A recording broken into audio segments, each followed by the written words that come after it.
Welcome to Calculus in the PM. I'm your host, Mr. Sindelka. Special shout out to Katie Zed, playing basketball today and watching this live on recording. 5.2 is the mean value theorem, page 200. Now,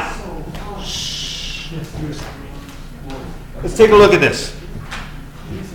Hey, guys. So, take a look at this picture here. The function is the curve here, as we read this here. Now, a description of the mean value theorem. When you hear the word mean, if I say find the mean of three numbers, what's a common word for means? Average. Yeah. Average is ambiguous, but most people mean the mean. Okay, so if you take a function's average rate of change between points A and B, there will be at least 1 point, more possible, between A and B, where the derivative is equal to that average rate of change. So if you're looking at this function from A to B here, in this curve, the average value is the slope from A to B, right? That's this line, and we used average speed and stuff like this, final minus initial, right? It's the slope. There is a point here where the slope is. Now, it doesn't have to be this kind of curve, though. It could even be a curve that looks like this. Here, there'd be more than 1 point. There'd be one here, there'd be one here, and then there'd be 3, 4 points where that mean value theorem is true, right? As long as it's differentiable on that interval, that means there's it's continuous. So this wouldn't be eligible, and it wouldn't be true for this, but it's not continuous. It's not differentiable on this interval. Also, you couldn't have something with an asymptote either, right? It's not continuous there. So it has to be continuous and differentiable. So let's just take a look at it. Here's the actual mathematical theorem. If the function y equals f of x is continuous at every point, as mentioned, on that closed interval, and differentiable, so no kinks in it, right, or cusps, at every point inside it, then there's at least 1 point, possibly more, where the derivative, that's the derivative, at some point is going to be equal to the average value. And that's just the slope from the start to the finish. Now, A. State whether or not the function satisfies the hypotheses of the mean value theorem on the given interval. Basically, is it continuous, is it differentiable? And B, if it does, find that value where the derivative C, like f prime of C, where the derivative satisfies this equation, where the derivative is equal to the average value of the equation. So, we take a look at this one here, example 1. What do you know about any polynomial that's a cubic? Are they continuous? Is there parts in the domain that you can't include? No, there's no restrictions on a polynomial. Rationals is where you got to be careful, and radicals, right? So it's definitely continuous. Okay, so polynomials are continuous.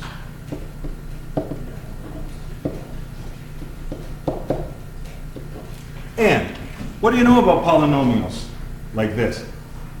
Is there any chance of getting a kink in it, a corner? No. Generally, this will be something like this probably, eh? Right? You've seen cubics before. They're smooth curves. So that's good. Where you got to watch is with powers like 2/3 and stuff like that. Then you'll get a kink. So when you have radicals involved, that's where you can look for non-differentiable portions. Okay, and we're only looking at the interval -1 to +1. Okay. They're continuous and differentiable. I'll just put this down. And that's where you got to just know a few things about your functions. So this should be good. So that means B, we should try to satisfy this equation. Well, we'll take the average, okay? According to this, then, we're trying to find some place where the derivative of some number c, and the number c is in between -1 and 1, is equal to, well, f of b minus f of a.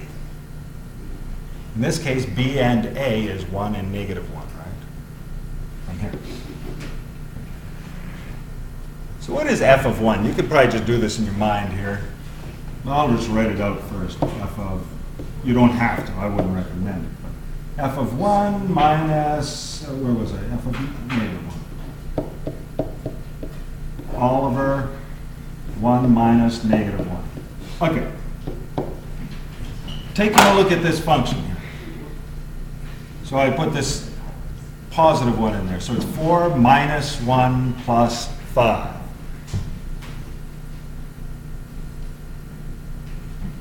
And we get, oh, come on. I said 5, but it's 4. I'm sorry. It's 7. Yeah, okay. I wasn't looking at the function.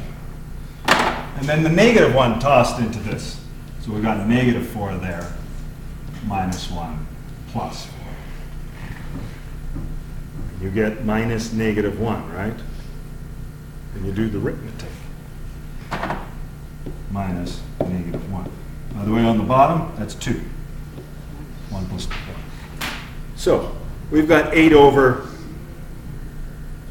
2, so that's 4. This means the average value from A to B, from -1 to 1, has a slope of 4, from -1 to +1. Somewhere on this curve, there's going to be a point that has that same slope of 4. To find this value, though, we got to do the derivative and then find where it gives us a value of 4. Okay? That's really what we need to do here. So, to find f prime of x, we say, well, that's 3 times 4, so 12x squared minus 2x.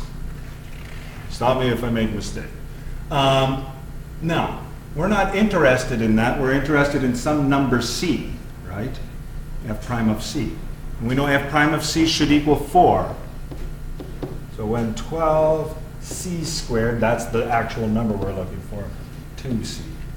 If you kept it as x itself, right, you'd be fine. But it's the idea that actually it's the number c that you're looking for. Now, this looks like a quadratic. Get everything to one side and take out a factor. Okay, we'll do one thing at a time. 0, 12c squared minus 2c minus 4. I've got a factor of 2 that can come out right away, right? 0 equals 2 times 6 c squared minus c minus 2. Oh, golly. These are easy to factor when they are lead term of x squared or c squared. But when I've got this, there's 2 or 3 ways of going about doing this. Guess and check or decomposition is the most common ones. Usually when they're small like this, you can use guess and check. Use decomposition if not. Decomposition where you say 6 times -2 is -12, what adds up to -1 for the middle, so on. But if you guys are pretty good with arithmetic, your hunch is that either the 6 comes from 2c times 3c, or else it comes from 1c times 6c. Now, I go with 2c, 3c, and I'm ready to erase that if I'm wrong. So that's how I get the 6c squared. Now, minus 2 at the back, that's 2 times 1, but one's positive and one's negative. So I kind of like mix and match here, right? So I'm like plus, and I'm like minus, and I know it's 2, and then it's 1. Now, oh, son of a gun, I even made sure I did that in between. Yeah, that did that too. That makes me mad. The old software didn't do that. Okay. So I got to think of some things. How am I going to get that middle term here?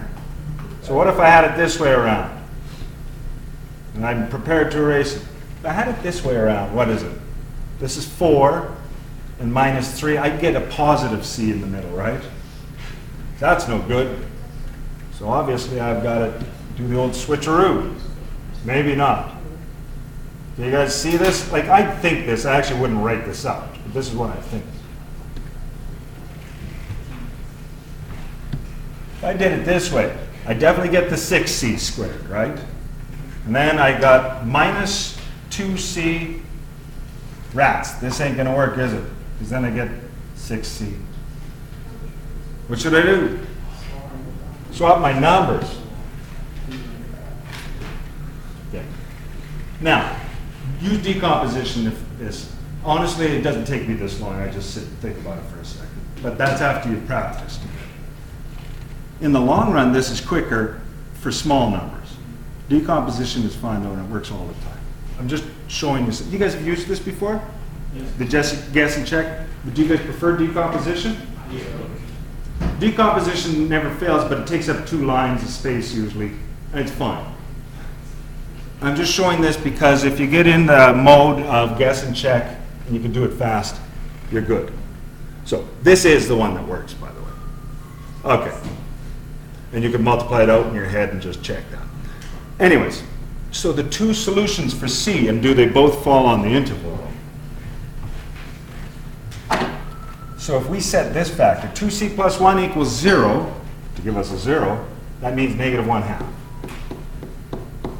Or we set this factor equal to 0. 3c minus 2 equals 0, add the 2 over, it's 2/3. Those both give me a derivative possible value for c. Do they both fall inside that interval? Oh yeah, they do. We have 2 possible answers. Okay? And if you graph that, you'll see that between negative 1 and 1, there'll be a hump like this. So you get 2 possible answers. Okay? Now,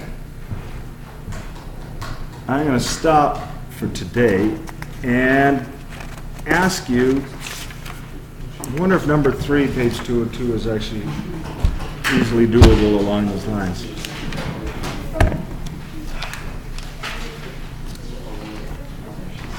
I have the wrong page number there. Or do I have the right page number for you guys? Page 206.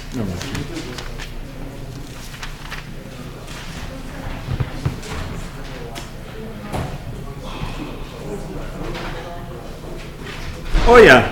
Check those and see if it's even, is it continuous or does it satisfy the mean value theorem on that interval.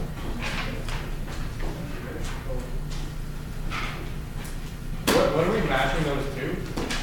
3, 4? Oh, sorry. Okay. I didn't realize the one column was the graph one. Oh yeah, but we're not doing that right now. Don't worry about that. I'd say you could look at 3, 4, and 5 right now, and you might use your calculator to graph those to see, first of all, are they even differentiable and continuous, okay? So 3, 4, and 5, take a look at them on your calculators, make a decision, and see about those, okay? 5 is doable, but it's not the nicest one, that's for sure. It can be done. But look at 2 and 3, especially on a graph, and just decide if you can even apply the mean theorem. Okay? And that'll be it.